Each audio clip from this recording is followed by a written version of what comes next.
We mentioned before that sometimes we just use little pieces of the soil order word in order to distinguish what sort of soil that we're dealing with.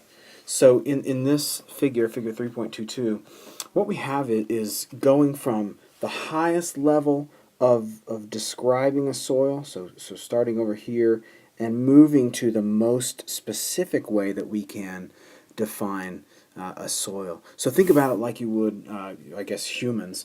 So we could say this person is a human. Well, that doesn't tell us very much. Well, it tells us that that they're not a horse and they're not a rock and those sorts of things. So we have human, but then we have the ability to say, well, this human is male or this human is female. So if we said, okay, this human is female, all of a sudden we have a little bit more classification. And then if we said this female is from Russia, okay, we have even more qualification. This female is from Moscow, Russia. This female is 56 years old.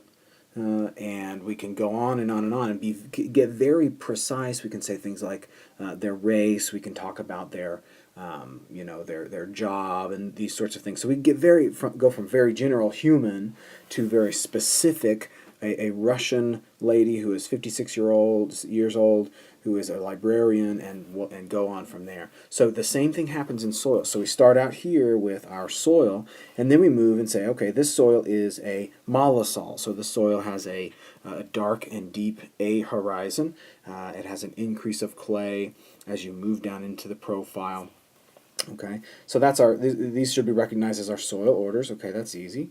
Then we have the ability for each soil order to be even more specific. So we have all these different words: albols, aquols, rindols, xerols, ustols, eudols, cryols. These have to do, the majority of them have to do with weather and climatic features. So this aquol actually denotes that we've got water typically standing in that profile for some period of time.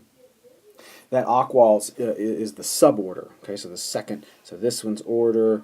This one is suborder. As we move on from there, we get great groups. So in this particular one, we have the ability to differentiate different kinds of aquals. So we went from mollisol to aquol to different kinds of aquals. This one has this designation ARG, which means a clay increase.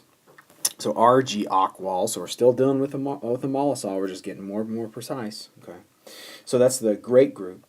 And then so on. So we can say typic and vertic and have different descriptive terms for them. We talk about that this is the mineralogy that we find, the parent material that we find.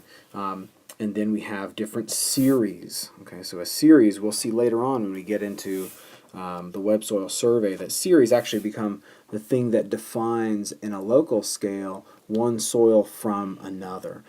And so we'll talk more about that later. But this is the way that when you see a big long soil name, okay, we can say a fine mixed mesic typic RG aqual, big long complex name of the Kokomo series. And when you see that, what you want to do is just that little piece that we talked about in the last figures. That little OLLS denotes, oh, that's a mollisol. So even if you don't know what everything means, what all these things mean, okay, even if you don't know that, you can still look at that word right there, okay, which remembers our great group designation, and you can look at those last three letters, last three or four letters, and you can usually determine what soil order that's from. So alls are mollisols, ids are iridosols, ints are entisols. Okay, so you have those denotations that we talked about previously. So this is a way that we get very specific about what kind of soil that we're dealing with.